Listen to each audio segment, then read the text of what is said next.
കൊണ്ടുവരുന്ന ടൈമിൽ കുറച്ചും കൂടെ കെയർ കൊടുത്തിരുന്നെങ്കിൽ ഒരുപക്ഷെ നമുക്ക് പ്രീ ഹോസ്പിറ്റൽ ട്രോമ കെയറിനെ സംബന്ധിച്ചിടത്തോളം platinum minutes, golden hour, golden seconds എന്നിവ പേഷ്യൻറ്റിൻ്റെ ജീവൻ രക്ഷിക്കാൻ വളരെ വിലയേറിയതാണ്.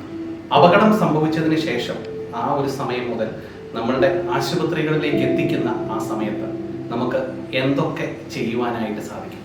എത്തിക്കുമ്പോൾ നമ്മൾ അദ്ദേഹത്തെ കോരി എടുക്കാതെ, അതായത് നമുക്ക് കഴുത്ത് എപ്പോഴും സ്റ്റെബിലൈസ് ചെയ്തുകൊണ്ട് വേണം. കാരണം സുഷിരൻ്റെ നാഡിക്കൊക്കെ അപകടങ്ങൾ സംഭവിച്ചാൽ പിന്നെയും ഗുരുതരാവസ്ഥയിലേക്ക് അദ്ദേഹം പോകും. അപ്പം എപ്പോഴും കഴുത്ത് സ്റ്റെബിലൈസ് ചെയ്തുകൊണ്ട് വേണം ആളെ നമ്മൾ എടുത്ത് ആംബുലൻസിലേക്കോ അല്ലെങ്കിൽ ഏതെങ്കിലും ഒരു വണ്ടിയിലേക്കോ കൊണ്ടുപോകാനായിട്ട്. ചിലപ്പം അവർ ഹെൽമെറ്റ് ഉപയോഗിക്കുന്നവരായിരിക്കാം. അപ്പം ഹെൽമെറ്റ് ആ സമയത്ത് നമ്മൾ ഊരാൻ ശ്രമിക്കരുത്. അത് വളരെ സൂക്ഷ്മമായിട്ട് ഒരു പ്രോപ്പറായിട്ടുള്ള ഒരു അത്യാഹിത വിഭാഗത്തിൽ ചെന്നിട്ട് അവരത് കഴുത്തൊക്കെ സ്റ്റെബിലൈസ് ചെയ്തുകൊണ്ടാണ് നമ്മൾ ഹെൽമെറ്റ് ഉപയോഗിക്കുന്നത്. അതുപോലെ തന്നെ നമ്മൾ കൊണ്ടുവരുമ്പോൾ നമ്മൾ ചിലപ്പോൾ വിചാരിക്കും ഇച്ചിരി വെള്ളം കൊടുത്തേക്കാന്ന് വിചാരിക്കും. പക്ഷേ അത് ഗുണത്തേക്കാൾ ഉപരി ദോഷം ചെയ്യുകയായിരിക്കും ചെയ്യും. ചിലപ്പം അവർക്ക് ബ്രെയിനൊക്കെ ഇഞ്ചുറി പറ്റിക്കാണും. സാധാരണയായിട്ട് വെള്ളമൊക്കെ കൊടുത്തു കഴിഞ്ഞാൽ അവർക്ക് ഇറക്കാനൊക്കെ ബുദ്ധിമുട്ടുണ്ടാകും. ഇത് ശ്വാസകോശത്തിൽ പോകാനും ഇനി പെട്ടെന്ന് ഓപ്പറേഷൻ തിയേറ്ററിലേക്കൊക്കെ കയറ്റുകയാണെങ്കിൽ അത് ഗുണത്തേക്കാൾ ഉപരി അദ്ദേഹത്തിന് ദോഷമായിരിക്കും ചെയ്യും.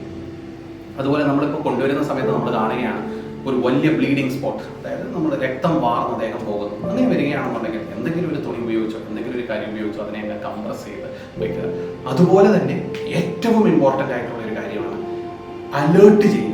പ്രീ ഹോസ്പിറ്റലിനെ നമ്മളൊന്ന് അലേർട്ട് ചെയ്യുക. അതായത് ഉദാഹരണത്തിന് നമുക്കിപ്പോൾ തിരുവല്ല നഗരത്തിനുള്ളിലാണ് ഇത് സംഭവിക്കുന്നതെങ്കിൽ തിരിക്കുമ്പോൾ ഇവിടെ ഒന്ന് അറിയിക്കുകയാണെങ്കിൽ എനിക്ക് ഡിപ്പാർട്ട്മെൻറ്റിൽ ഞങ്ങൾക്ക് തയ്യാറായി നിൽക്കാനായിട്ട് നമുക്ക് OT അലേർട്ട് ചെയ്യാൻ പറ്റും, നമുക്ക് CT അലേർട്ട് ചെയ്യാൻ പറ്റും, ബ്ലഡ് ബാങ്കിനെ അലേർട്ട് ചെയ്യാൻ പറ്റും. അതുപോലെ നമ്മളിപ്പോൾ ഗോൾഡൻ അവർ എന്നോ പ്ലാറ്റിനം മിനിറ്റ് എന്നോ ഒക്കെ പറയുമ്പോഴും every second is very important. അതുകൊണ്ട് അലേർട്ട് ചെയ്ത് കഴിഞ്ഞ് കഴിഞ്ഞാൽ നമുക്ക് ഈ പേഷ്യൻറ്റിൻ്റെ ജീവൻ രക്ഷിക്കാനായിട്ട് ചാൻസ് കൂടുതലായിട്ട്.